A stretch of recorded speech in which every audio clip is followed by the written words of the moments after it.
Who is Tae Benjamin Sr.? First off, I'm a father, a son, a cousin, an uncle, and last, I'm an entrepreneur. What would you say, what's the difference between Mr. Benjamin and Tae? Tae was more of me growing up. Mr. Benjamin is more of the businessman. Where you been? Like, you been off the grid, it seemed like the last few years. 7.5 years I've been on dialysis. Got diagnosed with renal failure about 7.5 years ago. Now, I've always known you to work out, box, run. Actually, you one of the people that hit me to fitness. Where did this come out the blue? Was it a surprise to you? The illness? Yes. Yes. I didn't know nothing about it until I got sick one day and went to the hospital. Is it something that's prevalent in black males or in our community? It is if you have hypertension or diabetes. I have neither one. Mine comes from a birth defect known as FSG. What was the journey like? So 7 years. 7.5, yeah. It was up and down. I did, out of the 7.5 years, I had 17 surgeries.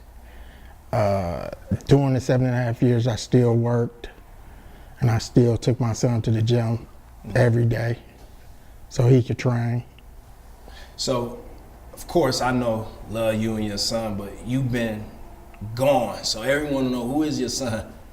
My son is Tae Benjamin Jr., a boxer on the USA team, ranked #1 in the country. 7.5 years, and put that in perspective. Lil A7, my son. So from the time he was born to current, you've been going through your health issue. I try to explain to my son, like, Uncle Tae, you can do more push-ups than me or can run just like me.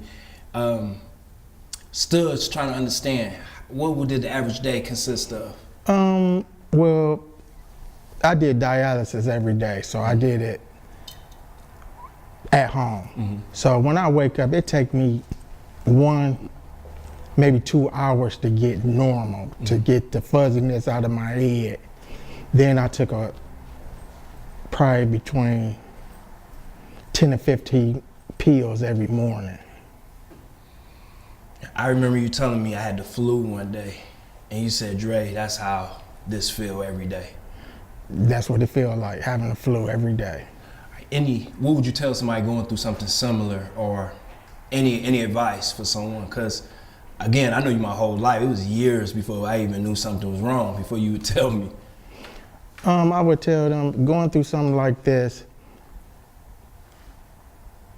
you got to work hard. You got to put up the same fight that you would if you was normal to make it through it. Because you're going to have real bad days, and you're going to have days that's okay. You never going to have real good days. You've been a lifelong entrepreneur. Even through your health journey, did you still have your other businesses?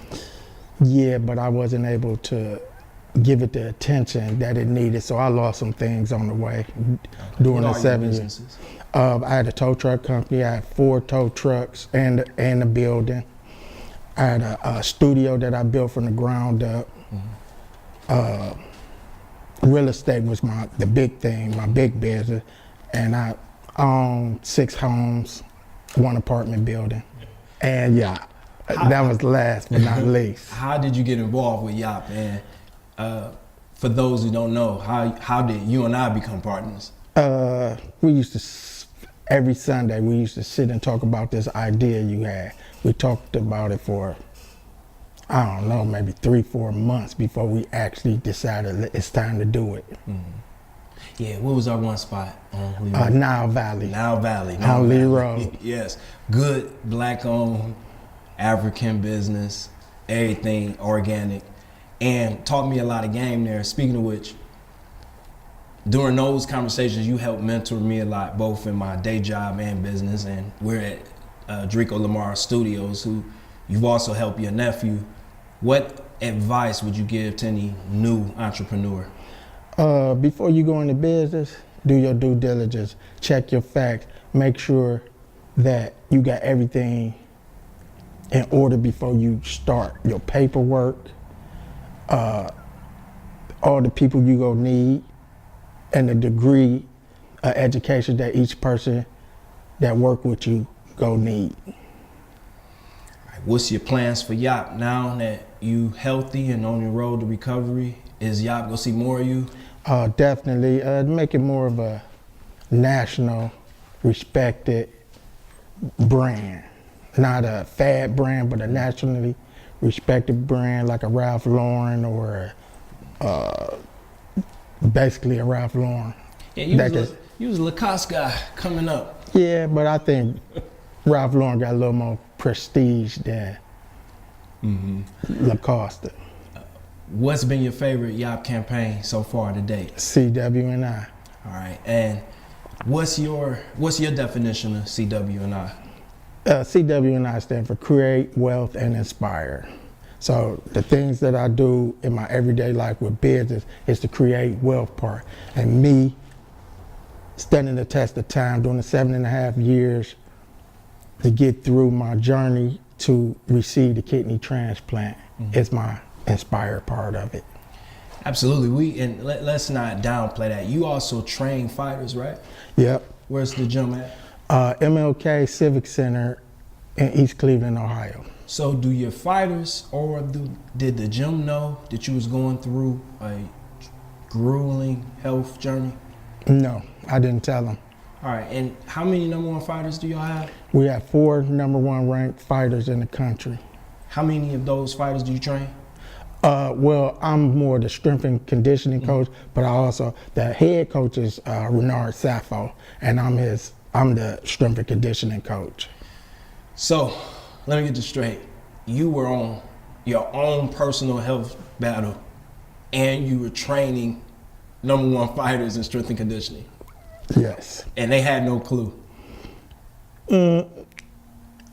I didn't tell them. If they knew, I didn't tell them. So is it fair to say it's really about to get turned up at the gym? Oh yeah, because now I get to work out. Like before I got ill, that's all I did was work out, run, work out. That's why it came as such a shock to me when I found out I had kidney disease or renal failure. All right, back to your community. What have you been in Cleveland your whole life? Yes. Well, yes. What issues in our community, both in the Cleveland area and in the overall Black community, are most important to you? Fathers. Fathers, whether it's a boy or a girl, they both need their fathers and to guide them and teach them how to, when they get knocked down, how to stand up, how to achieve goals, how to, make sense of what's going on now. In your own words, because that's my ethos too. We talked a lot about that on those Sundays, and we didn't even talk about the hours outside of Premier or Shift Style at the time, barbershop spent. But what makes a male a man, in your own words? Taking care of his responsibilities and making the right decision even when it don't feel good to him. Man, that's real right there. All right, relaxing the interview a bit. What do you do in your spare time when you're not creating wealth or inspiring people? I usually try to read maybe 1 or 2 books a month. What's your book? What you reading right now? I'm rereading this book called From Good to Great. Yeah, what's the guy's name? I can't even remember his name. Yeah, it's a red, the cover. I kind of have a photographic memory. We had to do a whole nother interview about books over the years. One thing you taught me is, you said many years ago, Clevelanders ride, like in their commute, they go places and ride past businesses and restaurants and never step foot in them, and they've been there for years. But if you just put a little time in supporting the places in your community, you'll find so many gems in the rough. With that said, what's your favorite things about Cleveland? The boxing community. It's a real big boxing community in Cleveland, but it's almost like it's underground. Mm-hmm. But if you are a fighter, you go no. Okay. Would you say Cleveland's one of the best cities in the country? I was definitely in Ohio, but yeah, we put out a lot of top boxers in Ohio, period. But in Cleveland, definitely. One of the things I'm excited about is the world has never seen YOP at full strength yet. So both of us had trials and tribulations. You had a much longer trial, but now that we're gonna be full power sooner rather than later, I want YOP's name to be amongst people's favorite black businesses as well. What's your thoughts on that? I definitely agree. And now that I received the kidney transplant, I'm definitely gonna work towards that. What a facility or a hospital organization helped you? University. All right. Before I move into the lighter part of the ending interview, is there any closing statements you want to say or any thank yous or shout outs? Well, I want to thank everybody that helped me along my journey. There's a lot of people to name, so I'm not gonna name them individually, but a lot of people got me to the point where, you know, it's hard, where you want to give up sometimes, but they made me keep working. All right, man, and they probably receive a CWNI something Right. at some point. All right, here goes something new. These questions, Tae, are this or that. I gotta take full advantage of your openness right now. Southpaw or Orthodox? Orthodox. Polish boys or wings? Wings. Jay or Biggie? Jay. Bachelor or husband? Husband now. Hat or haircut? Hat. Thick or slim? Slim thick. Secure and broke or insecure and paid? Ooh, that's hard. Just gotta pick one. I guess secure and broke, because I guess I could build myself back up. Coupe or truck? Truck. Foreign or old school? Old school. Chain or rollie? Rolly. Book or audio book? Book. Trade or college? I'm on the fence with that one. It depends on what you're going to college for. Restaurant booth, restaurant table? Booth. Cash or credit? Cash. Weights or cardio? Cardio. For Tiz, Lil Tiz, NBA draft or world title fight?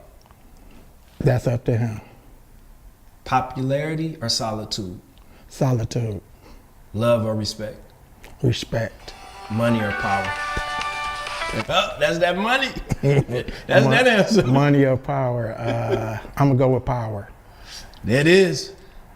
What the world got in the YOP life coming forward, moving forward? A lot of marketing, a lot of campaigning, a lot of hand-to-hand, a lot of transparency, meeting with people, and building this brand to be bigger. And stand next to those brands that we consider iconic. Hey man, I love you, man. I appreciate you opening up. This been more than 7 years. We talked about getting you in front of the camera many moons ago. So thank you for sharing your story. I hope it inspires somebody. And don't worry, we're gonna get that wealth. I agree. Peace.